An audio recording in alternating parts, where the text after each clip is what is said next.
Welcome to ABN Andhrajyothi analysis.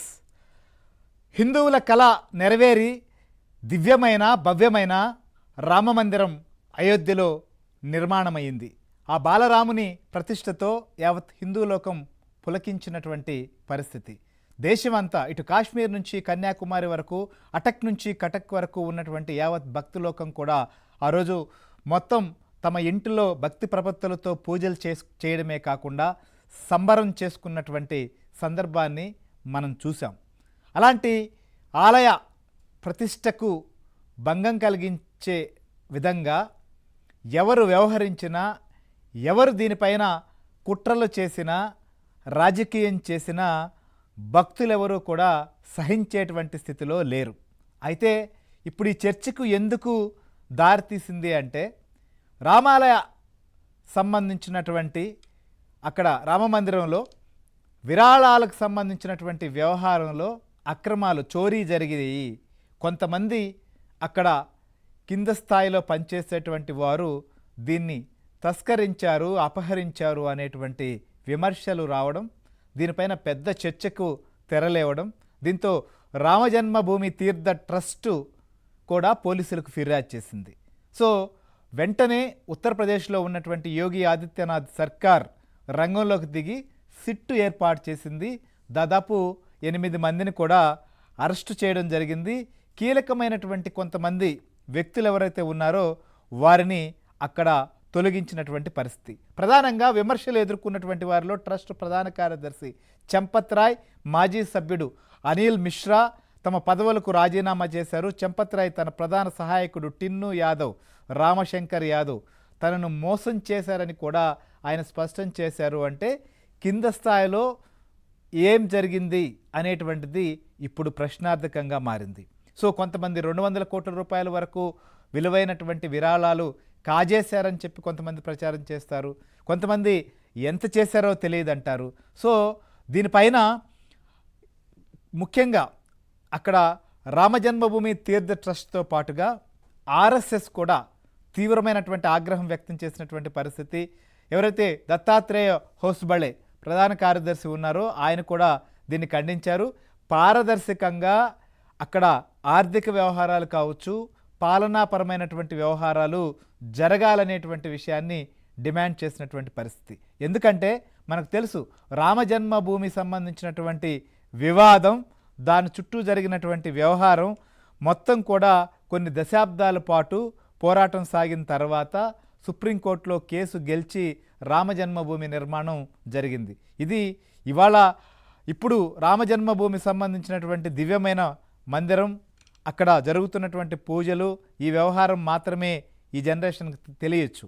కానీ కొన్ని శతాబ్దాల క్రితం అయోధ్య వివాదానికి సంబంధించినటువంటి విషయం పైన దాదాపు 1528 ప్రాంతంలో ఈ స్థలంలో బాబ్రీ మసీదు నిర్మించారు.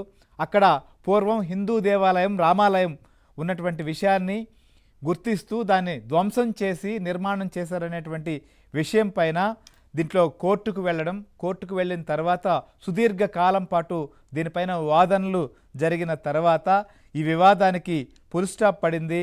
సో చారిత్రకమైనటువంటి స్థలాన్ని గుర్తిస్తూ రామమందిర నిర్మాణానికి అనుమతించడం, సుప్రీంకోర్టు యొక్క ఆదేశాలతో వేగంగా ఈ నిర్మాణానికి సంబంధించినటువంటి పనులు కూడా స్టార్ట్ చేసి ప్రపంచంలోనే అత్యద్భుతమైనటువంటి కట్టడంగా దీన్ని తీర్చిదిద్దేటువంటి ప్రయత్నం రామజన్మభూమి తీర్థ ట్రస్ట్ చేసింది.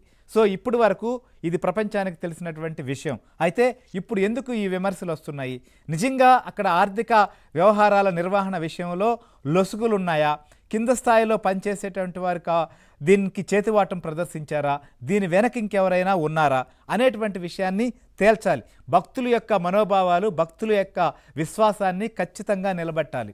అయితే ఈ ముసుగులో కొంతమంది దీన్ని రాజకీయం చేసేటువంటి ప్రయత్నమో, లేకపోతే రామమందిరంలోనే ఇలా జరిగిందని చెప్పి మొత్తం మిగిలినటువంటి దేవాలయాలను, హిందూ సమాజాన్ని కించపరిచే విధంగా దీన్ని ప్రచారం చేసే ప్రయత్నమో, సోషల్ మీడియాలో ప్రచారానికి తెరలేపడం పట్ల హిందూ సంఘాలు, హిందూ భక్తులు కూడా తీవ్రమైనటువంటి కలత చెందుతున్నటువంటి పరిస్థితి ఏర్పడింది.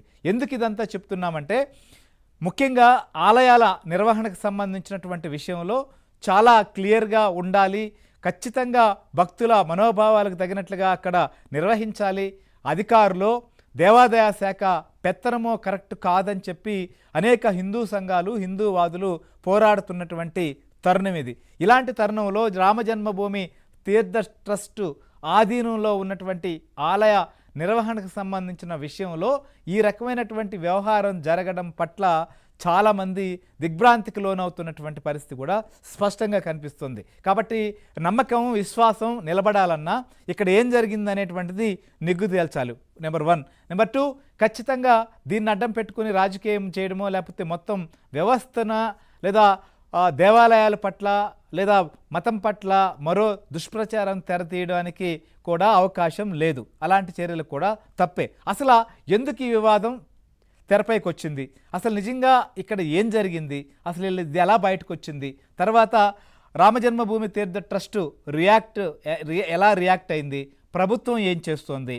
సో ప్రస్తుతం కేంద్రంలో కావచ్చు ఉత్తరప్రదేశ్లో కూడా బీజేపీ సర్కారు అధికారంలో ఉన్నటువంటి పరిస్థితి. సో ఇక్కడ చాలా కఠినంగా ఖచ్చితంగా దీని విషయంలో రాజీ పడేటువంటి పరిస్థితి అస్సలు ఉండదు. ఎందుకంటే రామాలయ నిర్మాణం అనేటువంటిది ఒక చారిత్రకమైనటువంటి అంశమే కాదు, ఇది భారతీయ జనతా పార్టీకి సంబంధించినటువంటి అది కొన్ని దశాబ్దాల పాటు పోరాటం చేసినటువంటి పరిస్థితి ఉంది. కాబట్టి సో ఈ టైంలో ఈ వ్యవహారం బీజేపీని కూడా ఇరుకును పెట్టేటువంటి పరిస్థితి వచ్చిందా, సో దీనికి ఇప్పుడు జరిగిందేంటి, ఏం చేయాలి అనేటువంటి దానిపైన కూడా మరింత అనాలిసిస్ మనతో కూడా ఇచ్చేందుకు మా ఢిల్లీ బ్యూరో చీఫ్ కృష్ణ మనతో పాటు లైవ్లో సిద్ధంగా ఉన్నారు. అలానే ప్రముఖ